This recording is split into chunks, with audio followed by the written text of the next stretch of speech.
రాత్రి.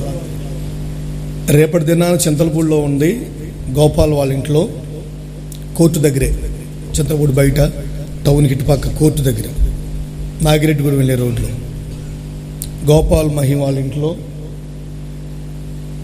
బుధవారం సరం తల్లి గారి గృహం ధర్మాజిగూడెంలో, మంగళవారం అలాగే గురువారం ఆసన్నగూడెంలో జరుగుతాయి.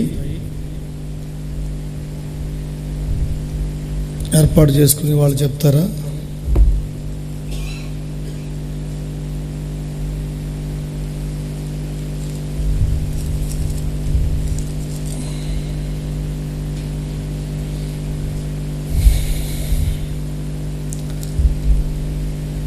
యెషయా గ్రంథం నేను చెప్తానండి, మామూలు మీరు చెప్పేది బాగుండేది, నేను అప్పుడు కూడా ఫోన్ చేసి చెప్తాను, మీరు సిద్ధపడిపోండి, సరేనండి? అప్పుడు బాగుంటుందిగా, మీకు బాగుంటుంది చక్కట్లయితే. కూడి వచ్చిన మీ అందరికీ ప్రభు అయిన యేసు క్రీస్తు నామం పేరట పేరు పేరున అందరికీ వందనాలండి. ఒకరికొకరు వందన సమర్పణ చేసుకోనండి. చెప్పారా? వందనాలు చెప్పుకున్నారండి.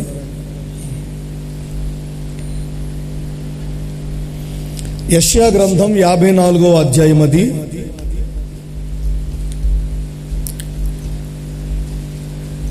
ఎవరైనా 3 వారాలు ఏర్పాటు చేసుకునేవాళ్ళు, ఇలా అనుకునేవాళ్ళు ముందు చెప్పండి. ఉన్నారు, ఏర్పాటు చేసుకోవాలి. మీరు పేరు చెప్పేస్తే మళ్ళీ బాధపడతారు. అందుకని 54వ అధ్యాయం తీసారా యెషయా గ్రంథంలో అండి? పేజీ నెంబర్ వచ్చి 615.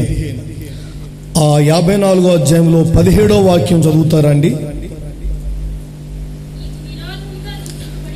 నీకు విరోధముగా రూపింపబడిన ఏ ఆయుధమును వర్ధిల్లదు. మరొకసారి చదువుతారా? నీకు విరోధముగా రూపింపబడిన ఏ ఆయుధమును వర్ధిల్లదు. యెషయా ప్రవక్త ద్వారా దేవాది దేవుడైన యెహోవా సెలవిచ్చినది ఏంటంటే, నీకు విరోధంగా రూపింపబడిన ఏ ఆయుధము వర్ధిల్లదు అని. ఈ వాక్యాన్ని చాలాసార్లు మనం గమనించి, లేదా వాగ్దానాల్లోనూ, లేదా గుమ్మాల దగ్గర, లేదంటే అక్కడక్కడ బైబిల్లోనూ స్టిక్కర్లుగా, ఇవి చాలాసార్లు మనం చూస్తుంటాం. ఈ వాక్యాన్ని ఎక్కువ చూస్తూ ఉన్నాం అనుకోండి, ఎలా ఉంటుంది మనకి? ఏముందలే, చులకనగా ఉంటుంది ఎక్కువ చూస్తూ ఉంటే. ఆ కోవకే ఈ వాక్యాన్ని ఊరికే అలా చదువుకుంటారు, వదిలేస్తారు, చదువుకుంటారు, వదిలేస్తారు. దీన్ని మామూలుగా చదివేస్తారు, స్టిక్కర్లో చూస్తారు, బైబిల్లో చూస్తారు, గుమ్మం మీద చూస్తారు, ఇంకెక్కడో ఎక్కడో ఎక్కువ కనబడేసరికి ఏముందిలే అన్నట్టుగా అనిపిస్తాయి కొన్నిసార్లు. ఈ మాటలో ఉన్నటువంటి అర్థాన్ని సరిగ్గా మనం గమనిస్తే, నీకు విరోధంగా లేవడం కాదు, నీ కుటుంబానికి విరోధంగా లేవడం కాదు, నీతో విరోధం పెంచుకోవడం కాదు, నీకు విరోధులుగా ఉండడం కాదు, నీకు విరోధంగా రూపించబడుతున్నారట. ఇది సరిగా మనం గమనించాలి. ఏమవుతున్నారు? రూపాంతరం చెందుతున్నారు. అప్పటిదాకా బాగానే ఉంటారు, అప్పటికప్పుడు ఏమైపోతారంటే రూపాన్ని మార్చుకుని రూపింపబడుతున్నారు. అందుకనే యెషయా ప్రవక్త ద్వారా దేవాది దేవుడైన యెహోవా సెలవిచ్చింది ఏంటంటే, నీ విరోధులందరూ, నీకు విరోధంగా ఉన్నవారందరూ వర్ధిల్లరు అన్న అదే మాట. కానీ అందులో ఇంకో విషయం ఏం చెప్తాడంటే, ఆయన నీకు విరోధంగా రూపింపబడిన ఆయుధము, రూపించబడుతున్నారు, తయారవుతున్నారు, రూపాన్ని మార్చుకుంటున్నారు. అప్పుడు దాకా ఒకలా ఉండి అప్పటికప్పుడే రూపాన్ని మార్చేసుకుంటున్నారు. అప్పుడు దాకా మామూలుగానే ఉంటాడు, శక్తి వ్యాసం వేసుకుని ఊరంతా తిరగట్లేదు, మళ్ళీ అయిపోయిన తర్వాత తీసేస్తాడు. రూపం మార్చుకుంటున్నారు. దినాన ప్రియ దేవుని ప్రజలారా, నీతోనే మాట్లాడుతూ, నీతో సహవాసంగానే ఉంటూ, నీతో స్నేహంగానే ఉంటూ, నీ మాటలో మాట కలుపుతూ, నీ అడుగులో అడుగు వేస్తూ, నువ్వు చెప్పిన దానికల్లా సై అంటూ, ఈరోజు నీతో ఈ రోజున చాలా క్లోజ్గా మూవ్ అవుతూ, నీ కోసం ఏదైనా చేస్తాం. నువ్వు ఏదైనా మాట చెప్తే దాన్ని దాస్తాం. అసలు నీకు ప్రాణ స్నేహం, అన్నట్లుగా భావించిన పరిస్థితుల్లో ఈ రోజున వాళ్ళు ఏమవుతున్నారు అంటే విరోధంగా రూపించబడుతున్న పరిస్థితులండి. రూపించబడుతున్న పరిస్థితులు. విరోధంగా ఉండడం కాదు, విరోధంగా రూపించబడుతున్నారు. ఇలాంటి వాక్యమే పైన కూడా ఉంటుంది. నీకు విరోధంగా ఉన్నవారందరూ నీ పక్షపు వారు అవుతారని. చూస్తారు, అక్కడే ఎక్కడో ఉంది చూసారండి, 15వ వాక్యంలో చివరి భాగం. నీకు విరోధంగా గుంపు కూడువారు, ఇది వేరే, ఈ మాట వేరే. మరలా 17వ వచనంలోకి వచ్చేసరికి ఏముందంటే నీకు విరోధంగా రూపించబడుతున్నారు. ప్రియ దేవుని ప్రజలారా, పెద్దలారా, మీరు ఏ పరిస్థితిలో ఉన్నా, మీరు ఏ ఉద్యోగమైనా, వ్యాపారమైనా, వ్యవసాయమైనా, చేతి పనైనా, కూలి పనైనా, ఈరోజున ఏ రంగంలో కొనసాగేవారైనా, ఏ వయసుకు చెందిన వారైనా, మీ వ్యక్తిగత జీవితాల్లో మీరు సరిగా గమనించగలిగితే నీ జీవిత పయనంలో నీకు విరోధులు ఉండడం వేరు, విరోధంగా రూపించబడటం వేరు. ఈ రోజున అప్పటికప్పుడే అవతారం మార్చుకుని, అప్పటికప్పుడే మాట తీరు మార్చుకుని, అప్పటికప్పుడే వారి స్వభావాన్ని మార్చుకుని, అప్పటికప్పుడే రూపాన్ని మార్చుకుని స్నేహంగా, ప్రాణంగా ఉన్నవారు కూడా ఏమవుతారు, ఎలా తయారవుతున్నారు? విరోధంగా రూపించబడుతున్నారట. అందుకని అంటాడు ఆయన, ఈ దినాన నీ వ్యక్తిగత జీవితంలో ఎవరు విరోధంగా, ఎవరు వ్యతిరేకంగా, ఎవరు నీకు విరోధంగా రూపించబడుతున్నారు, ఎవరు విరోధంగా రూపాన్ని మార్చుకుంటున్నారు, ఎవరు మంచిగా మాట్లాడుతూ ఆ తర్వాత ఒక్కసారిగా వారి స్వభావాన్ని, వారి పాత స్వభావాన్ని, లేదా వారి రాక్షస స్వభావాన్ని, వారి లోపల ఉన్నటువంటి అంతరంగపు స్వభావాన్ని నీకు చూపిస్తున్నారో, అలాంటి వారందరూ నీ కళ్ళ ఎదుట దేవుడు చెబుతున్నాడు, నీకు విరోధంగా రూపింపబడినటువంటి ఏ ఆయుధమైనా సరే అది వర్ధిల్లదు. నమ్మిన వారు ఆమేన్ చెప్పండి. ఆమేన్. వర్ధిల్లదు.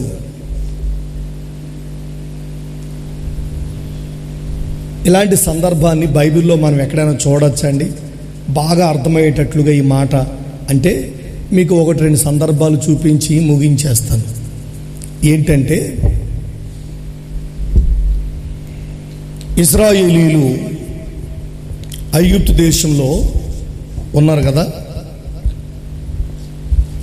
ఉన్నప్పుడు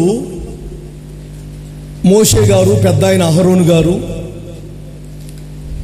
దేవుని పేరట ఏవో అద్భుతాలు,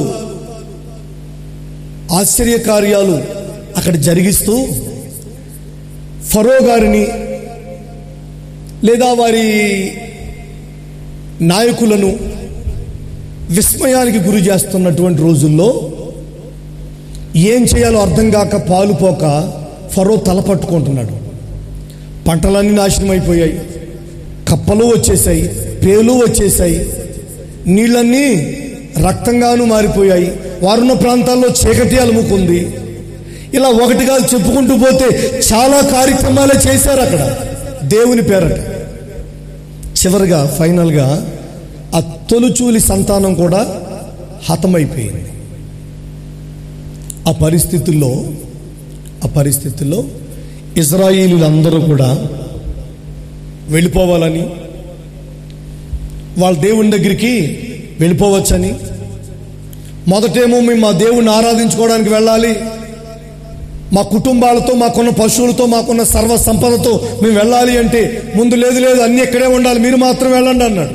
ఆ తర్వాత సరే మీ పిల్లలు తీసుకుని వెళ్ళండి అన్నాడు. ఇప్పుడేమంటాడంటే మొత్తం మీకున్న సంపద అంతా, పశువులు, మందలు, మీ భార్యలు, మీ పిల్లలు అందరూ కలిసి వెళ్ళిపోండి, మీ దేవుణ్ణి ఆరాధించుకోండి, మా కొరకు కూడా ప్రార్థన చేయండి, మమ్మల్ని దీవించండి అని చెప్పి ఆ ఫరో అనే ఆయన వీళ్ళని పంపించేయడం జరిగిందండి. సరిగ్గా అది ఇశ్రాయేలీయులందరూ ఆ దేశాన్ని విడిచి కానాను దేశానికి ప్రయాణమైన రోజు. ఈ లోపుగా ఎవరో ఫరోకు మాట చెప్పారండి. మీరు ఎప్పుడన్నా గమనించారో లోది ఈ మాట? విచిత్రం వేస్తుందండి ఆ మాట చదువుకుంటే. ఏమని చెప్పారు అంటే, అయ్యా ఎందుకు పంపించారు వాళ్ళని? వాళ్ళు ఎందుకు పంపించారు? అసలు వాళ్ళు పంపించినట్టు పోవట్లే, పారిపోతున్నారు, వాళ్ళు ఎక్కడి నుంచి పారిపోతున్నారు అని ఎవరో ఫరోకి ఓ మాట చెప్పారండి. చదువుతారా? నిర్గమాకాండం 14వ అధ్యాయం 5వ వచనం అని కూడా చూడండి, పేజీ నెంబర్ కూడా చెప్పండి. చూడండి, నిర్గమాకాండం 14వ అధ్యాయం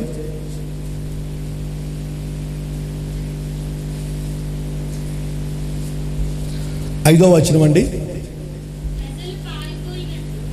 చూడండి, నిర్గమాకాండం పేజీ నెంబరు 56వ పేజీ 14వ అధ్యాయంలోని 5వ వచనం చదువుతున్నారు. ప్రజలు పారిపోయినట్లు ఐగుప్తు రాజునకు తెలుపబడినప్పుడు ఫరో హృదయమును అతని సేవకుల హృదయమును ప్రజలకు విరోధంగా త్రిప్పబడి, మనం ఎందుకు ఇలా చేశాం, మన సేవలో ఉండకుండా ఇజ్రాయేలీలను ఎందుకు పోనిచ్చితమని చెప్పుకున్నారటండి.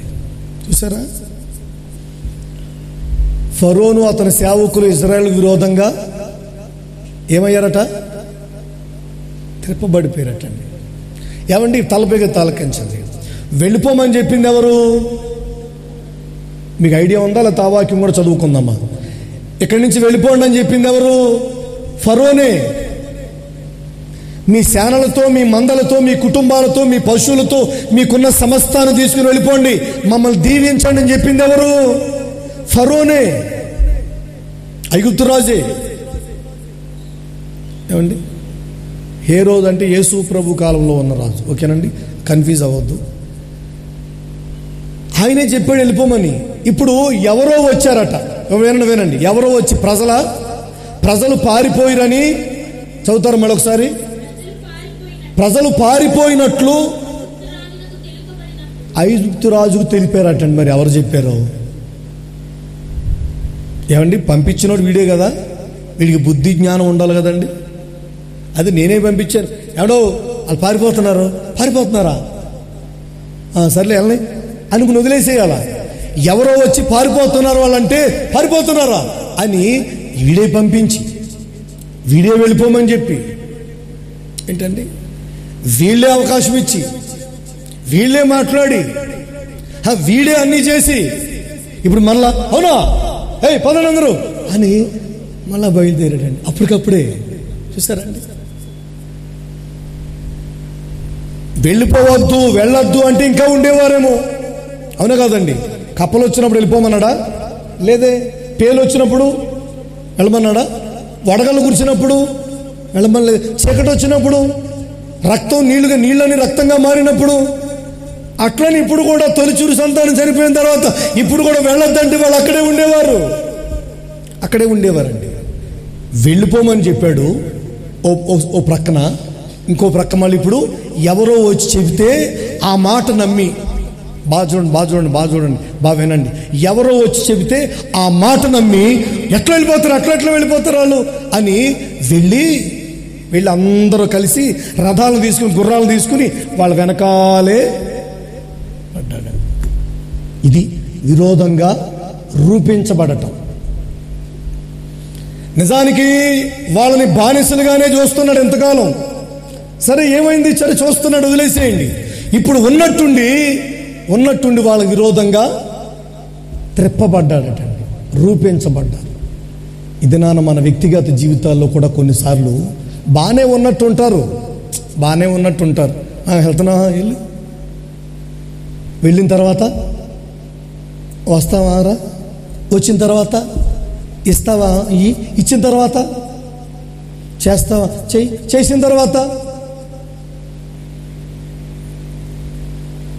మాటలు మారిపోతున్నాయి. వెళ్ళమని చెప్పింది ఫరోనే, ఆ తర్వాత విరోధంగా రూపించబడింది ఆయనే.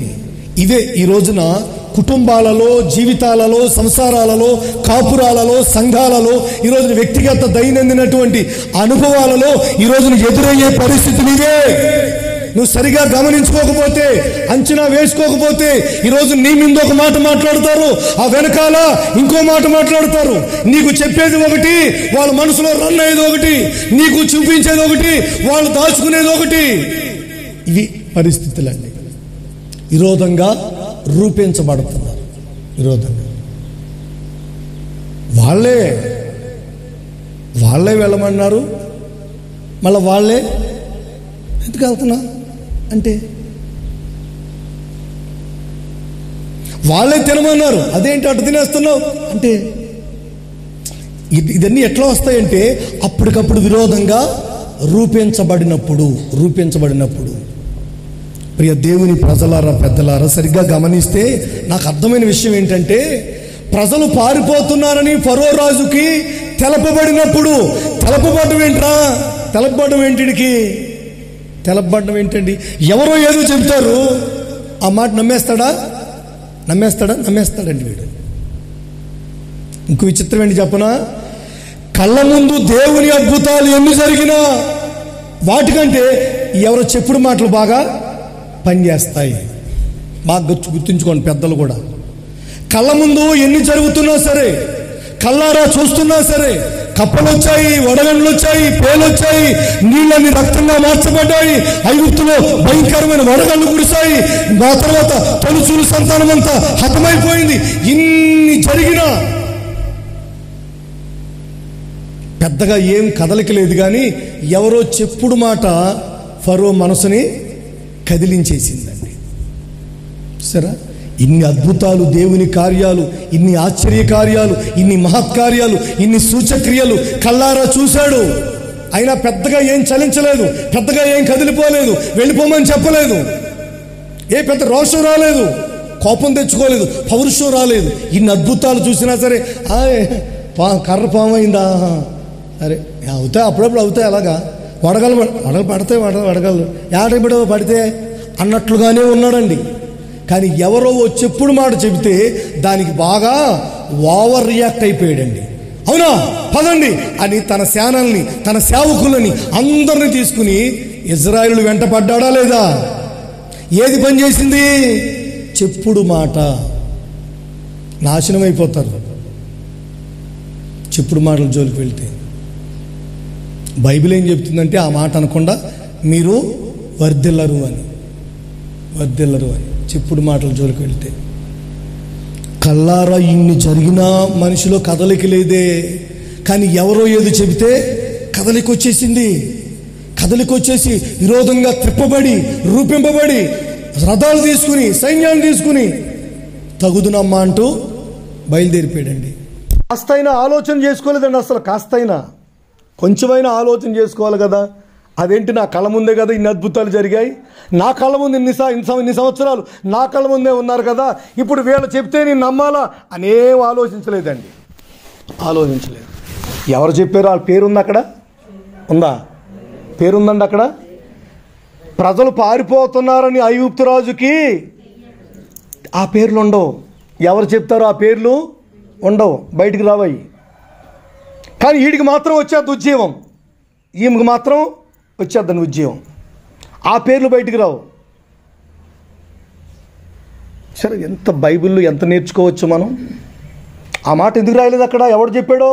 ఆడి పేరేంటి, ఆడి ఊరేంటి, ఎవరు ఎట్లా మాట్లాడింది, ఎవరు అట్లా పుకారు చేసింది, ఎవరు ఆ సన్నాసి, ఎవరు? ఆ పేరుందా? లేదు అక్కడ. తెలుపబడినప్పుడు ఫరో అతని సేవకులు ఇజ్రాయేలుకు విరోధంగా త్రిప్పబడ్డారు. అప్పుడు దాకా లేదు వాళ్ళకి. మామూలుగా పని చేస్తున్నారు, పని చేయించుకుంటున్నారు, తగిన అన్నం పెడుతున్నారు, పని చేయబోతే కొడుతున్నారు, తిడుతున్నారు, అంతవరకే.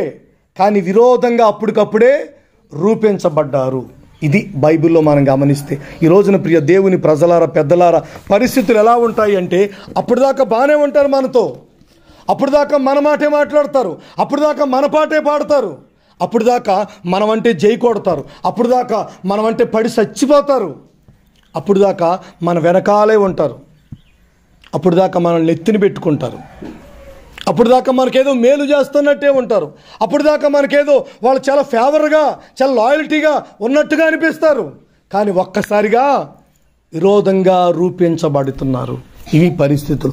జీవితంలో ఇలాంటి వ్యక్తులు నీకు ఎదురైతే, ప్రియ దేవుని ప్రజలారా, పెద్దలారా, ఇలాంటి అనుభవాలు నీకు ఎదురైతే, లేఖన భాగాలు చెబుతున్నాయి, నీకు విరోధంగా రూపింపబడిన ఏ ఆయుధము వర్ధిల్లదుగాక.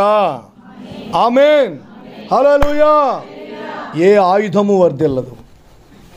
ఇలాంటి పరిస్థితులు వెళ్ళమని నమ్మించి, మీరు వెళ్ళిపోండి అని నమ్మించి, మీకేం కాదు మీరు చూసుకోండి నమ్మించి అండి వెళ్ళమనేది వాళ్ళే. ఆ తర్వాత అడ్డుకునేది వాళ్ళే, చెయ్యమనేది వాళ్ళే, అదేంటి అటు చేస్తున్నాం ఏంటి అనేది వాళ్ళే, ఇచ్చేది వాళ్ళే, మళ్ళీ వెనక్కి లాక్కునేది వాళ్ళే. నీతి లేని పరిస్థితులండి, ఏమాత్రం కూడా పద్ధతి లేని పరిస్థితులండి. ఇలాంటి పరిస్థితులు మనం గమనిస్తున్నప్పుడు ఏమైంది, ఫరోకి బాగానే ఉండేవాడు కదా, బాగానే ఉంటాడు, కానీ అప్పటికప్పుడే విరోధంగా రూపించబడిపోయి బయలుదేరిపోయాడు. నిజంగా అండి బాగా గమనిస్తే ఫరోకి కానీ ఫరో సైన్యానికి కానీ చావు లేదు దేవుని ఏర్పాట్లో. హల్లెలూయా, హల్లెలూయా. అసలు చావు లేదండి. కానీ దేవుని ఆలోచన ఏంటంటే,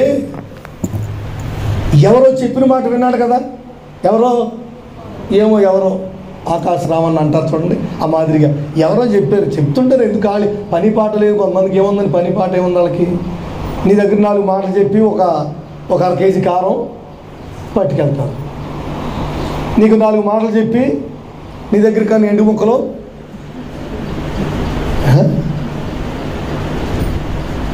నీ దగ్గర 4 మాటలు చెప్పి నువ్వు ఆరేసుకున్నాయి. ఇదేనండి జరిగేది. పెద్ద అనుకుంటున్నారా? పెద్ద ఏమండో, ఇంత అల్లం ముక్క, ఎల్లుల్లిపాయలు, ఏంటండి టీ పొడి ప్యాకెట్ సగం ఉంటుంది చూడండి, ఆ సగం ఇవేనండి 4 మాటలు చెప్పడం. చెప్పిన వాళ్ళు ఎక్కడ ఉన్నారో ఎవరికి తెలియదు పాపం. ఆ మాట విని పరిగెత్తికి వెళ్ళాడా లేదా?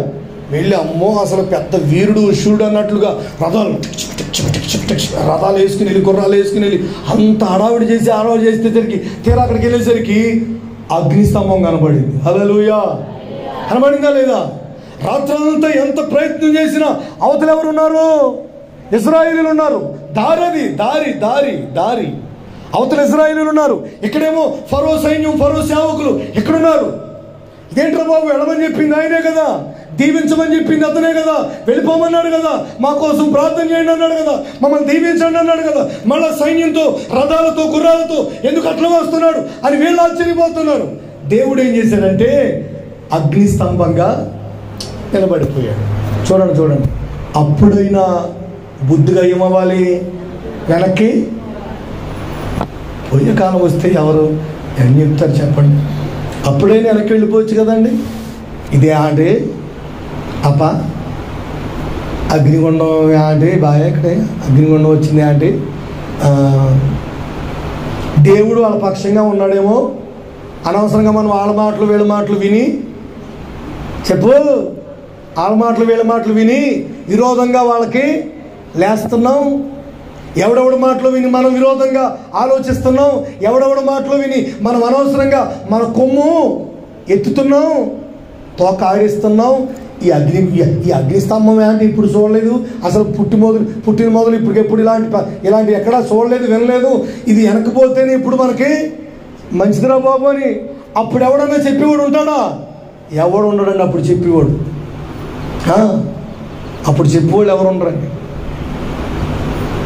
అప్పుడైనా వెనక్కి వెళ్ళిన పరో సైన్యం, పరో సేవకులు బతికి బట్ట కట్టేవారే. అసలు ఏం ఆగలేదు. ఇంకో ఛాన్స్ కూడా దేవుడు ఇచ్చాడు. అగ్ని స్తంభం అయిపోయిందా? ఇప్పుడు ఈలోపుగా మోషే గారు ప్రార్థన చేయడం, కర్ర చూపించడం, తూర్పుగాలి చేత సముద్రం పాయలైపోవడం. ఆ సముద్రం మధ్యలో నుంచి ఇశ్రాయేలీయులు అందరూ నడిచి 6 నేల మీద నడిచినట్టుగా నడిచి అవతలకి వెళ్ళిపోయారు. అప్పుడైనా ఏం చేయాలా?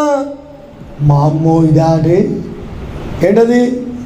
సముద్రం పాయలు అవడం ఏంటి? అసలు వర్షం వస్తుంటే వర్షం నీళ్ళు కూడా మనం ఆపలేకపోతున్నాం. మోటార్ వేసి మనం నీళ్ళు ఆపలేకపోతున్నాం. ఇదేంటి సముద్రం ఏంటి ఇట్లా గోడ మాదిరి ఆగిపోయింది 2 ప్రక్కల అని. అప్పుడైనా వెనక్కి వెళ్ళాడా? బాగా చూడండి, అగ్నిస్తంభం ఉన్నప్పుడైనా వెనక్కి వెళ్ళిపోవాలి, సముద్రం పాయలైనప్పుడైనా వెనక్కి వెళ్ళిపోయి సరిపోయేది. కొన్నిసార్లు అండి అర్థం కాదండి అట్లా. అంతే, గుడ్డెద్దు చేలో పడింది అంటారే, ఆ మాదిరిగా అగ్నిగుండం కనిపించిన ఏంటండి, అక్కడ సముద్రం పాయలే కనిపించిన, ఇంకేదో కనిపించినా కానీ మీరు ఎన్ని చూపించండి, మైండ్లో చెప్పుడు మాట చెప్పండి.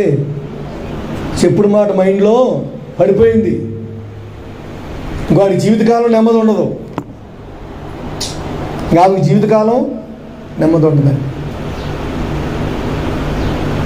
వాళ్ళు పరిపాలించిన, ఉద్యోగం చేసినా, వ్యాపారం చేసినా, సంసారం చేసినా, కాపురం చేసినా, ఇంక వ్యవసాయం చేసినా, ఏమైనా చేసినా ఆ మైండ్లో చెప్పుడు మాటలు పడిపోతే ఆగేడండి. ఎక్కడన్నా అగ్ని స్తంభం దగ్గర ఆగాలి కదా. పోనీ అగ్ని స్తంభం దగ్గర ఆగకపోతే ఆగపోయావు. పోనీ ఆ సముద్రం పాయలైనప్పుడు అప్పుడైనా ఆగాలి కదా. ఆగలేదు. వాళ్ళు వెళ్ళిపోయారు కదా, వాళ్ళతో పాటుగా వెళ్ళిపోయారు. హల్లెలూయా, హల్లెలూయా. అందుకని బైబిల్ గ్రంథంలో యెషయా ప్రవక్త ద్వారా దేవాది దేవుడు ఈ దినాన మీతోను నాతోను మనందరితో మాట్లాడుతున్న ఓ శుభవార్త, ఓ శుభవాగ్దానం ఏమిటంటే, నీకు విరోధంగా రూపింపబడిన ఏ ఆయుధము కూడా వర్ధిల్లదు. ఆమేన్. నా దేవుడు ఈ వాగ్దానం మీ పక్షముగా నెరవేర్చునుగాక. మీ కుటుంబాలలో, వ్యాపారాలలో, ఈరోజు ఉద్యోగ కార్యక్రమాలలో, మీ కుటుంబ వ్యవహారాలలో, లేదా ఆర్థిక విషయాలలో, లేదంటే స్థలాల, పొలాల, మీ కుటుంబానికి సంబంధించిన ఏ కోణంలోనైనా సరే, ఈరోజు నీ ఆర్థిక విషయాలకు సంబంధించిన ఏ కోణంలోనైనా సరే, ఈరోజు నీ కుటుంబానికి సంబంధించినటువంటి ఏ కోణంలోనైనా సరే, నీ ప్రతిష్టకు, నీ గౌరవానికి సంబంధించిన ఏ కోణంలోనైనా సరే, నీకు విరోధంగా ఏ ఆయుధము నా దేవుడు వర్ధిల్ల చేయకుండునుగాక. ఆమేన్. మీ ప్రక్క వారికి అదే మాట చెప్పండి.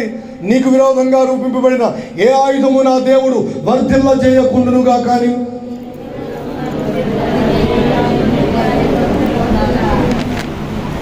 ఆమేన్, హల్లెలూయా. వెళ్ళిపోయాడు, అందులో సముద్రంలోకి వెళ్ళిపోయాడు. వెళ్ళిపోయిన తర్వాత లేచాడా మళ్ళీ? ఏమండి, లేచాడా? వెళ్ళడమే తెలిసింది మనకు, అంతేనా? బైబిల్లో వెళ్ళడమే ఉంది. ఆ తర్వాత మళ్ళీ లేచాడు, ఈత కొట్టుకొచ్చాడు. అతను ఎక్కడో అడవిలో ఎక్కడెక్కడో అడవిలో అక్కడ దొరికాడు. అక్కడ ఉండేటువంటి కొండ జాతులు ప్రజలు ఉంటారు, వాళ్ళు తీసి గాయాలు కట్టి, ఇది మనకు అక్కడ చూపిస్తుంటారు చూడండి, ఆ గాయాలు కట్టి మళ్ళా బతికి మళ్ళా వచ్చాడు. అట్లేమైనా ఉందండి? లేదు, లేవలేదు. దినాన నీ వ్యక్తిగత జీవితంలో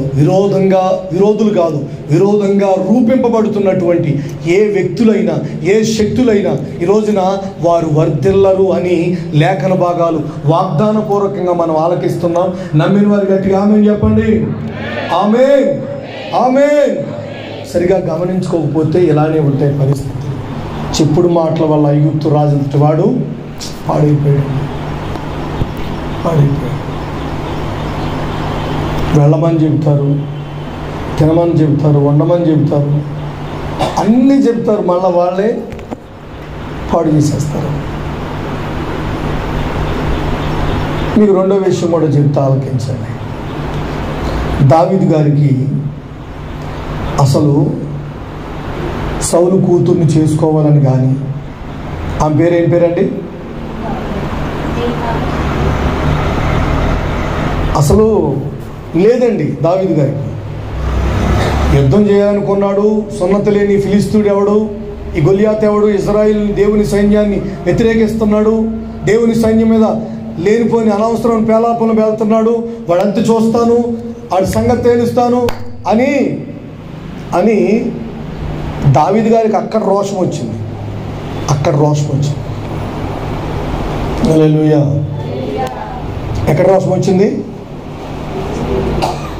చెప్పరేంటండి?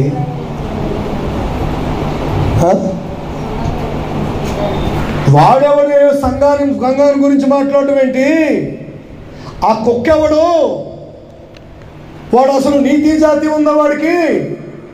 వాడు అమ్మకి పుట్టినోడేనా? అసలు వాడు ఎవడు? దేవుని ప్రజల గురించి, సంఘాన్ని గురించి సున్నతి లేని ఫిలిస్తీయుడు ఎవడు అని రోషం ఎక్కడొచ్చింది? సలివిడిని మిఠాయి పెట్టలేదనా? రోషం ఎక్కడొచ్చింది దావీదు గారికి? సున్నిపిండి ఎంత వేసారా అంటే, అంత వేస్తారనుకున్నావా? ఇంత వేస్తారా? ఒక అరకేజీ చేస్తారు సున్నిపిండి. నువ్వు సున్నిపిండి గురించి, సలివిడి గురించి లేదంటే ఇంకేదో అనవసరమైన విషయాల గురించి నీకు రోషం పొడుచుకొచ్చి చచ్చిపోతావు. బీపీ రైజ్ అయిపోయి ఎప్పటికప్పుడు టామ్మని పడిపోతావు. రోషం రావాల్సింది దేవుని కొరకు, రోషం రావాల్సింది దేవుని విషయాల్లో, రోషం రావాల్సింది పరిచర్య గురించి. దావీదుకి అప్పుడే వచ్చింది రోషం.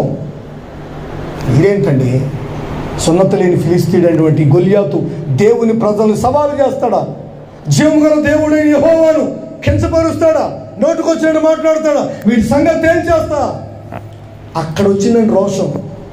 దేవుని పేరట, దేవుని కొరకు వచ్చింది రోషం. మనోడికి అప్పుడప్పుడు రోషం వస్తుంటుంది. హల్లెలూయా. రాదా? ఎప్పుడు వస్తుంది రోషం? ఉప్పు సరిపోకపోతే. ఇందులో మరి కూరలో ఉప్పు సరిపోతే కొంచెం వేసుకోవచ్చురా బాబు, కొంచెం సాల్టు వేసుకోవచ్చు.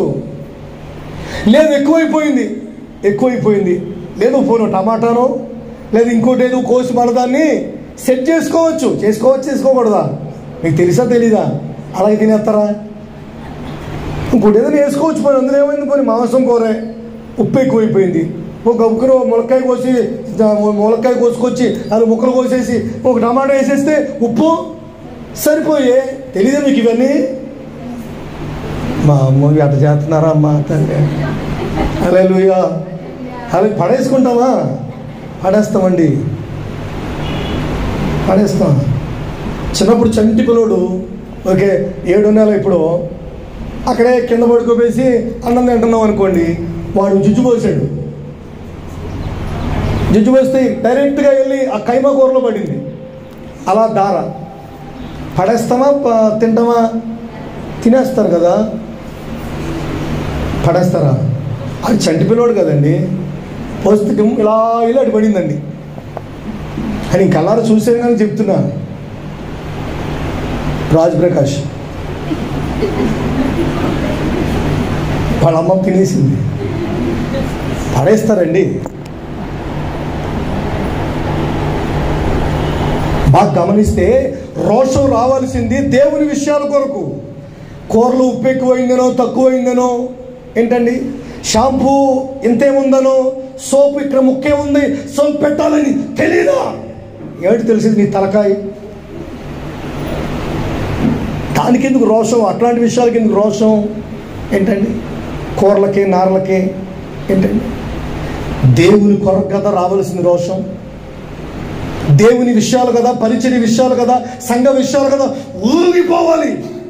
ఏమైపోవాలి? అప్పుడు కట్టాలి పైకి లుంగి. హల్లెలూయా. చెప్పండి చేతులెత్తి గట్టిగా. దావీదు గారికి రోషం వచ్చేసింది. రోషం వచ్చేసి గొలియాతుతో యుద్ధం సిద్ధం అన్నాడు.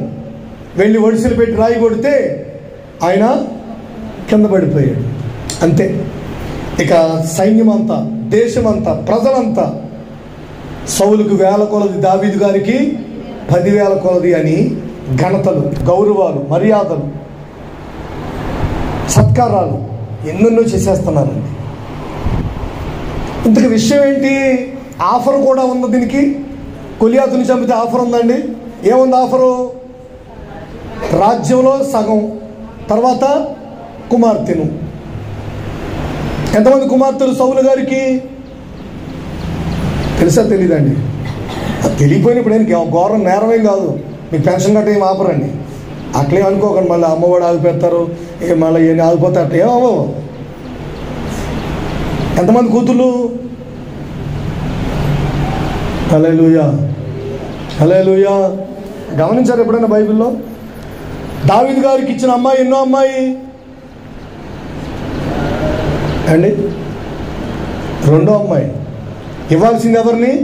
పెద్ద అమ్మాయిని ఇవ్వాలి. కానీ ఆమె ఇవ్వకుండా వేరే వాళ్ళకి ఇచ్చేసాడు కావాలని. ఈ మీకాల్ని ఇచ్చాడండి. ఈ మీకాల్. ఇప్పుడు ఆఫర్ ఏంటంటే సగం రాజ్యం ఇస్తాము, అమ్మాయి నుంచి పెళ్లి చేస్తామని. ఈ ఆఫర్ గురించి పెద్దగా పట్టించుకోలేదు. కానీ దేవుని విషయమే రోషం తెచ్చుకుని, దేవుని కొరకు రోషం తెచ్చుకుని యుద్ధానికి బయలుదేరాడు. గొలియాతుని చంపాడు. రాజ్యం అంతా కనపరుస్తూ ఉంది, గౌరవిస్తూ ఉంది, చాలా చాలా గొప్ప చేస్తూ ఉంది. ఈలోపుగా యుద్ధంలో గొలియాతుని చంపేశాడని దావీదు గారికి అమ్మాయి నుంచి పెళ్లి చేయరు కదా. కానీ ఆ వాడుక మార్చేసి ఆ పెద్ద అమ్మాయిని అట్లా ఉంచి పెద్ద అమ్మాయిని ఇంకొకరికి ఇచ్చేసి కావాలని రెండో అమ్మాయిని ఇచ్చేసి పెళ్లి చేశాడు. చేసినాడు అప్పటికైనా మౌనంగా ఉండాలి కదా. దేవునికి స్తోత్రం, హల్లెలూయా. రాజ్యం కావాలి, అమ్మాయి కావాలని తిరిగాడండి? లేదు, ఆయన ఇచ్చాడు ఆఫర్ ప్రకారం ఇప్పుడు చెల్లించాలి. రాజ్యం సగం ఇచ్చేయాలి, అమ్మాయిని ఇచ్చాడు, రాజ్యం సగం ఇచ్చేయాలి. చాలా చాలా కూల్గా. ఇప్పుడు ఆ మధ్య పందాలు వేసుకున్నారు. ఇది కొన్ని పందాలు బెట్టింగ్స్ జరిగినాయి ఈ పార్టీ ఎలక్షన్ టైంలో. అయిపోయింది అంతా గొడవలు. ఇప్పుడు ఏమైనా ఉన్నాయండి? అయిపోయింది, క్లియర్ అయిపోయినాయి అని. నష్టపోయేవాళ్ళు నష్టపోయారు, లాభపడేవాళ్ళు లాభపడ్డారు. అయిపోయినాయి అక్కడితో. ఇప్పుడు అల్లుడిని చేసుకుంటున్నాను, సగం రాజ్యాన్ని ఇస్తాను అని సౌలే చెప్పి ఇప్పుడు మరల ఏమంటాడంటే కొంతమందిని పురమాయించి, ఇదిగో అక్కడ ఉన్నాడు కానీ కాముగా వెళ్ళి వాడిని వేసేయండి. బాగా గమనించండి. దావీదు గారిని చంపమని ఎవరు పురమాయిస్తున్నారు? ఇప్పుడు సౌలే పురమాయిస్తున్నాడు.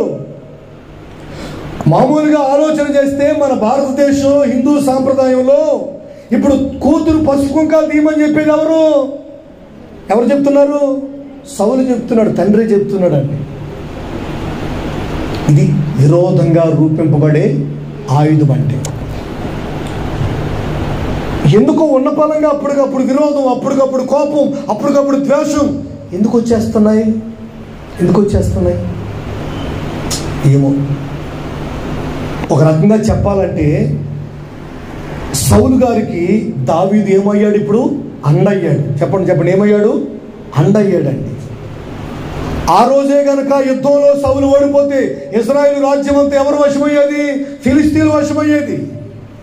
గొలియాతు పరిపాలించేవాడు లేదా మరొకరు పరిపాలించేవారు. అలాంటి దుస్థితిలోనికి వెళ్లకుండా దావీదు గారు ప్రాణాలకు తెగించి, లక్షల సైన్యం మౌనంగా ఉంటే ప్రాణాలకు తెగించి యుద్ధం చేసి రాజ్యాన్ని కాపాడితే ఇప్పుడు అలాంటి వ్యక్తిని సన్మానించాల్సింది పోయి, గౌరవించాల్సింది పోయి, గణపరచాల్సింది పోయి, నాకు అయిపోయింది, వయసు ఎలాగో అయిపోయింది, అంత పెద్ద యుద్ధం చేసావు, అంత గొలియాతుని మట్టి కనిపించావు, ఇక నేను నీ వెనకాల ఉంటా, రాజ్యాన్ని నువ్వే ఇక నుంచి.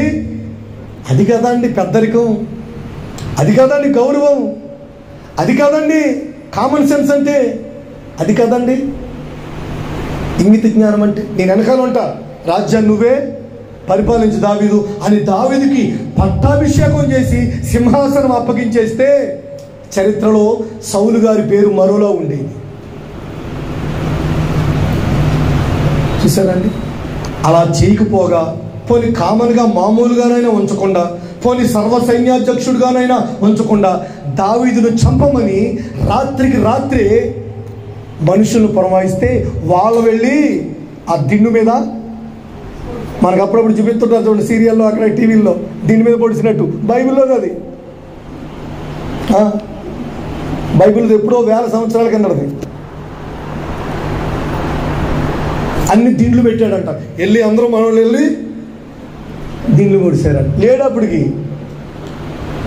అప్పుడప్పుడు డాబా మీద చీర కట్టి దిగుతారు చూడండి, చూసారా? చూపించారు అప్పుడప్పుడు, చూసారా? ఆవిడ ఆ మాటలుగా దింపిందండి. ఎవరు? భార్య. ఇవన్నీ ఎక్కడియే బైబిల్లో ఏనండి. ఇమాజిన్ చేసుకుని ఇట్లా ఇలా చేసుకుంటారండి. ఓకేనండి?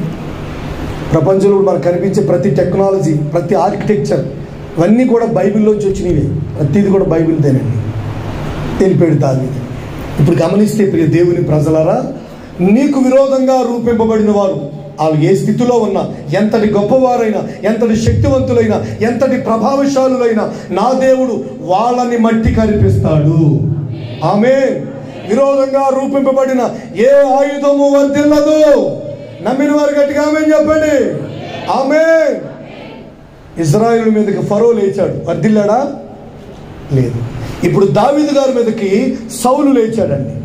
సౌలు లేవడమే కాదు, సౌలు రాజ్యాన్ని వదిలి మరి సైన్యాన్ని తీసుకుని ఏదో శత్రురాజుతో పోరాటం చేసినట్లు, ఏదో దేశానికి నష్టం కలగజేసిన వ్యక్తితో పోరాడినట్లు, ఏదో దేశ ద్రోహం చేసిన వ్యక్తి మీద కక్ష తీర్చుకుంటున్నట్లుగా అంతటి క్రూరమైన ఆలోచనతో మంచి చేసిన వాడి మీదకి దాడి చేయడానికి వెళ్ళాడు సౌలు గారు.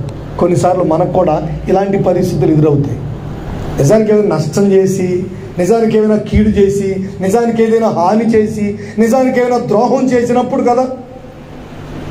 అలా ఏమి చేయకుండానే మనకి ఈ రోజున మనం ఏదో వాళ్ళ దేశాన్ని, వాళ్ళ రాజ్యాన్ని, లేదా వాళ్ళ కుటుంబాన్ని, లేదా వాళ్ళ సంపదను మనం దోచుకున్నట్లుగా అంత ఫీల్ అయిపోతాం. ఈ రోజున విరోధంగా రూపించబడే పరిస్థితులు ఈరోజు మన కళ్ళ ముందు, మీ కుటుంబాల్లో మన కళ్ళ ముందు కనిపిస్తున్నా మీరు కలవరపడకండి.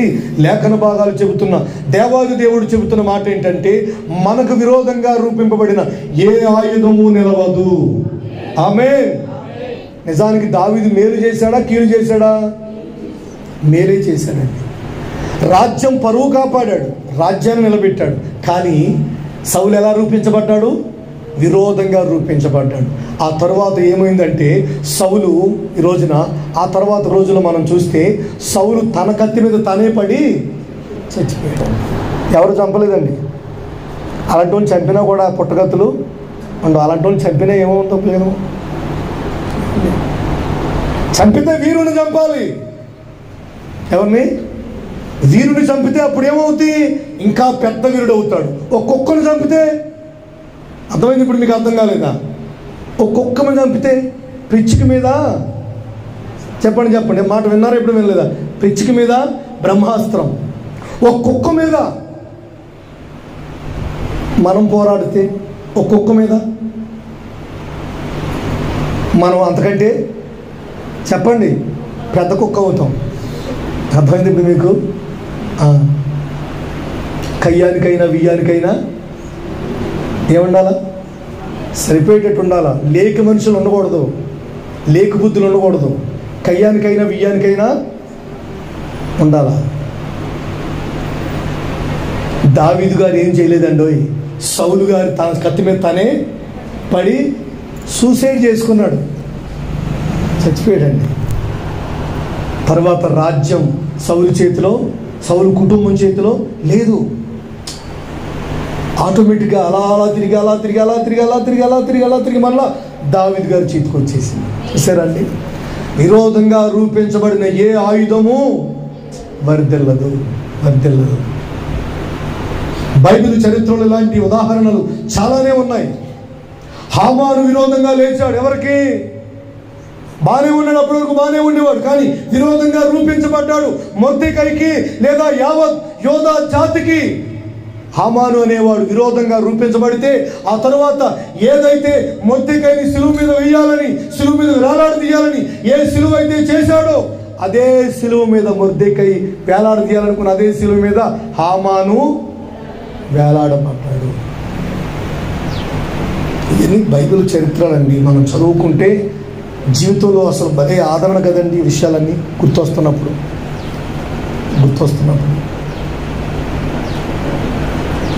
ఇంకా బైబిల్లో మనం గమనిస్తే దానియేలు గారి గురించి చాలా ప్రయత్నం చేశారు, చాలా ఆలోచన చేస్తున్నారు. ఎక్కడ గమనించినా, ఎక్కడ చూద్దామన్నా, ఏ కోణంలో చూద్దామన్నా దావీదు గారి దగ్గర ఎంత పొరపాటు కనిపించట్లేదు. అప్పుడు అంతా ఆలోచించి ఫైనల్గా ఇది అన్నీ కాదు, అసలు దేవుని విషయాలు తప్ప ఇతను మరో చోట ఎక్కడ మనం పట్టుకోలేము. దేవుని విషయాల్లో ఇది దొరుకుతాడు, మిగతా విషయాల్లో మనకి ఎక్కడా పొరపాటు లేదు. అందుకని రాజుగారి దగ్గరికి అర్జెంటుగా పోయి ఏదేదో చెప్పారండి. చెప్తే విన్నాడా? హలో, విన్నాడా లేదా? విన్నాడు కదా. ఇప్పుడు జీవితంలో మీరు సరిగా గమనిస్తే చెప్పుడు మాటలు చాలా బాగా పనిచేస్తాయి. చెప్పుడు మాటలే పనిచేస్తాయి. అసలు దానియేలు గురించి ఎవరో చెబుతున్నప్పుడు, ఏదో చెప్తున్నప్పుడు, ఇంకేదో చెప్తున్నప్పుడు రాజు అంతటి వాడు వింటాడంటే వింటారు.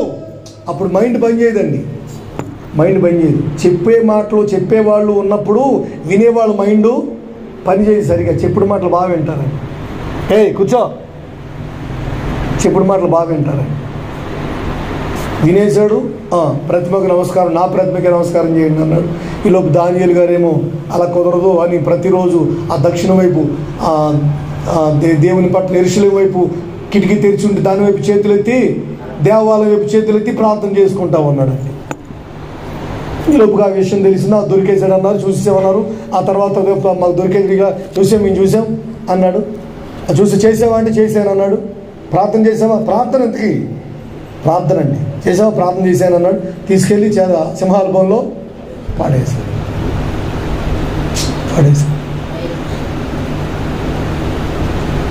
ఏమి లేదు. విరోధంగా రూపించబడితే ఎలా ఉంటాయి పరిస్థితులు? విరోధంగా రూపించబడిన వారు ఏమైపోయారు? ఆ విరోధంగా రూపించబడినప్పుడు నలిగిపోయి శ్రమల పాలై, కన్నీళ్ల పాలై, కలవరాల పాలై, ఎందుకు ఈ మనిషి ఇట్లా ఉంటుంది, ఎందుకు ఈ మనిషి ఇట్లా ఉంటున్నాడు, ఇదేంటి ఇలా చెప్పి మళ్ళీ ఇప్పుడు ఇలా అంటున్నారు, ఇలా చెప్పి ఇప్పుడు ఇలా చేస్తున్నారు, ఇదేంటి మాట మారుస్తున్నారేంటి, అప్పుడు బాగానే ఉన్నాడు కదా ఇప్పుడు ఇలా ఉందేంటి, అప్పుడు బాగానే ఉంది కదా ఇప్పుడు ఇలా ఉన్నాడేంటి, ఇలాంటి కన్ఫ్యూజన్లో, కలవరాల మధ్యలో ఏం చేయాలో అర్థం కాక జీవితం రాబోయే భవిష్యత్తు ఎలా ఉంటుందో అని కలవరపడుతున్న ప్రియ సోదరి సహోదరులారా, పెద్దలారా, నా దేవుని పేరట మీకు సెలవిస్తున్నటువంటి దేవుని వాగ్దానం ఏంటంటే, నీకు నీ వ్యక్తిగత జీవితంలో నీకు విరోధంగా ఏ ఆయుధము కూడా వర్ధిల్లదుగాక. ఆమేన్. హమాను వర్ధిల్లాడా? సౌలు వర్ధిల్లాడా? ఫరో వర్ధిల్లాడా? తర్వాత దానియేలు గారి సింహాల బోన్లో వేశారు కదా. వేసిన తర్వాత ఆ తెల్లవారు వచ్చి ఈ రాజుగారు ఏంటండి చిరంజీవి రా, ఏదది దానియేలు, నిత్యము నువ్వు సేవించే దేవుడు నిన్ను రక్షించాడా అది మాట్లాడుతుంటే, రాజు చిరంజీవి గాక నా దేవుడు ఈ సింహాల బారి నుంచి నన్ను తప్పించాడని చెప్పిన తర్వాత ఏమైందిరా బాబు తర్వాత అంటే, ఆఖరికి ఎటు తిరిగింది, ఎటు వచ్చిందో ఆఖరికి ఆ ఎవరైతే ఇవన్నీ చెప్పుకొచ్చారో విరోధంగా, వ్యతిరేకంగా, సరిగ్గా వాళ్ళని తీసుకొచ్చి ఎక్కడ వేశారు? సింహాలు. ఉందా బైబిల్లో? లేదండి. ఉందండి. వాళ్ళని వేసేసారు సింహాలకు. హామాను సిలువేసేశారు. సౌలు హతమైపోయాడు. ఫరో హతమైపోయాడు. చూసారండి, ఇవన్నీ చరిత్రలు, కాదనలేని చరిత్ర అండి.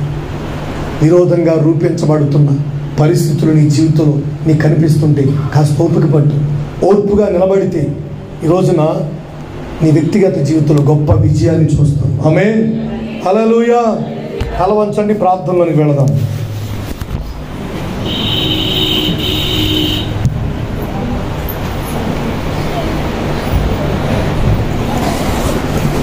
హల్లెలూయా. స్తోత్రం. ఎక్కడ వారు అక్కడే తల వంచి నీళ్ళు మోకాలు వేస్తే ఆరోగ్యం బాగా మిగతా వాళ్ళంతా నీళ్ళు మోకాలు చేయండి. దేవునికి స్తోత్రం చెల్లిద్దాం.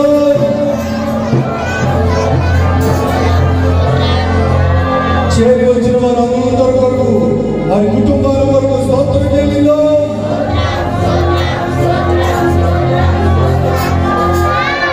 విన్న వాక్యం ప్రతి వారి గుండెలలో దేవుడు నీరు కట్టి ఫలింపజేయనట్టు స్తోత్రం చెల్లిద్దాం.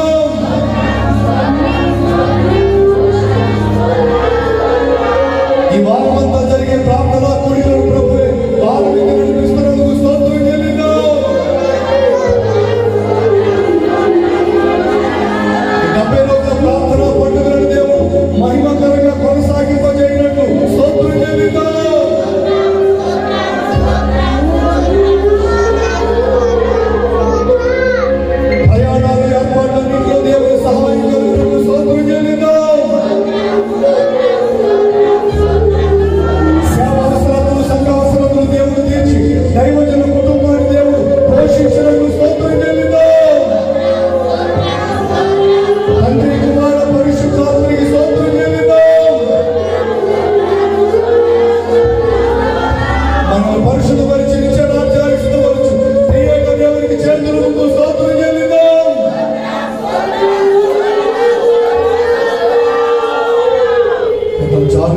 ప్రార్థన చేస్తారు.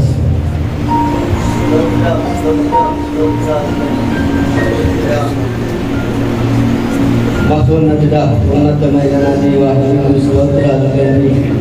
ఆశ్చర్యకరుడా, అద్భుత కార్యాలు చేయగల మహాకరుడా. అవును బాబు, గతకాలం అంతా కరుణాలని నా ప్రభువా, మీ కాపుదల, మీ భద్రతలో మమ్మల్ని నడిపించగల శక్తివంతుడా నీకు వందనాలు నాయన. అవును తండ్రి, ఈ సుధాయి మాసంలో నా ప్రభువా మమ్మల్ని నా తండ్రి ఈ 2 వారములు నా ప్రభువా మీరు నా తండ్రి కలియుగులుగా సమకూర్చిన ప్రభువా భారం ఎత్తి నడిపించగల శక్తిమంతుడా. అవును బాబు, చక్కటి ఆయుష్ని, చక్కటి అయ్యా నెమ్మదిని నా ప్రభువా నాకు మాకందరికీ సహాయం చేయగల మహోన్నతుడా నీకు వందనాలు, స్తోత్రాలు తండ్రి.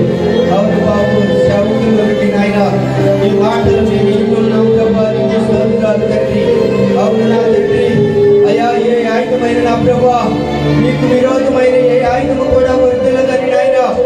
లేఖనాల ద్వారా మేము విన్నాం ప్రభు. నీకు స్తోత్రాలు నాయన. అవును తండ్రి, అయ్యా దావీదు మహారాజు విషయంలో నాయన గొప్ప కార్యాలు చేసిన గరుడా నీకు స్తోత్రాలు నాయన. అలాగని నా తండ్రి దానియేలు భక్తుడి విషయంలో నా ప్రభు ఉన్నతమైన కార్యాలు చేస్తూ నడిపించగల శక్తిమంతుడా నీకు వందనాలు చెల్లిస్తున్నామయ్యా. అలాగని నా ప్రభు మా పితరులైన నా తండ్రి ఇశ్రాయేలు ప్రజలను నా తండ్రి అయ్యా గొప్ప కార్యాలు చేశారు నా తండ్రి, నీకు వందనాలు నాయన. అవును తండ్రి, మీరు వాగ్దానం చేసిన దేవుడు అయ్యా. అవును తండ్రి, మీ శాసనాలు నా తండ్రి ఎల్లటికీ మారవని నా ప్రభు ఇప్పుడు వరకు నా తండ్రి రుజువు పరిచగల శక్తివంతుడా మీకు స్తోత్రాలు చెల్లిస్తున్నానయ్యా. ఏది ఏమైనా నా ప్రభు మీరు ఉన్నవాడు అయ్యా. తరాలు గడిచిన కాలాలు గడిచిన మీ మాటలు మాత్రం నా ప్రభు అయినా తండ్రి ఎల్లటికీ తుడిచిపెట్టడానికి మేము సరిపోయా. మీకు స్తోత్రాలు నాయన. మీరు ఆదరించండి, ఆదరణకర్తగా మీరు నిలవండి ప్రభు. ప్రతి విషయంలో నాయన మీరు మాకు ఘనమైన కార్యాలు చేస్తూ నడిపిస్తున్నారు తండ్రి, మీకు వందనాలు నాయన. ఏది ఏమైనప్పటికీ నా ప్రభు మా కుటుంబాలు మేము నాయన మా సేవకులు తండ్రి మీ వైపు చూసే అనుగ్రహాన్ని ఆ గొప్పని మాకు అనుగ్రహించమని, ఈ నామానికి మాత్రమే ఘనతను తెచ్చుకోమని. అలాగని నాయన పరిచర్య నా ప్రభు ఎంతో ఉన్నతమైనదైనా ఉన్నవాడివి నా తండ్రి. అవును ప్రభు సేవకులు నా తండ్రి రాగబాగల జరుగుతున్న పరిచర్య అంతటిని ఈ మహిమైశ్వర్య నడిపించమని, శక్తి గల మీ నామానికి మాత్రమే మహిమను తెచ్చుకోమని నాకు ఇచ్చిన ఈ చిన్న సమయాన్ని బట్టి మీకు వందనాలు చెల్లిస్తూ ఈ ఘననామానికి మాత్రమే మహిమను తెచ్చుకోమని యేసు పరిశుద్ధ నామములో అడిగి వేడుకుని ప్రార్థన చేస్తున్నాను మా పరమ తండ్రి.